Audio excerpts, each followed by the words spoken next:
কবিতার নাম প্রিয়তমা। লিখেছি আমি আশিক। প্রথম যৌবনের কালে যেদিন তোমায় দেখলাম সেদিনই প্রথম আমার জ্বর হলো।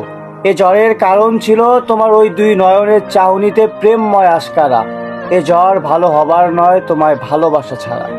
আমি কোনো কবি বা গায়ক নই, তবে তোমার প্রথম যেদিন দেখলাম আমার মনে হলো তোমায় নিয়ে না লিখলে হবে আমার পাপ। পৃথিবীও তো শূন্য, কিছু একটার অভাব, তুমি পরিপূর্ণ, তুমি তোমার জবাব।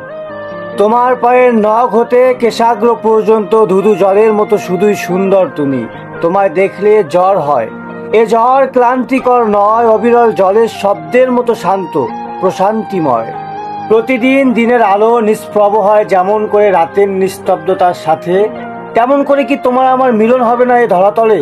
তোমায় ভালো না বাসতে পারলে আমার জ্বর আসে। প্রিয়তমা, তোমার ওই দুই চোখে চোখ রেখে তাকানোর সাহস আমার নেই।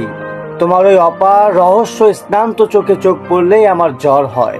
তোমায় ভালোবাসতে মনে লয়, আমার জ্বর হয়।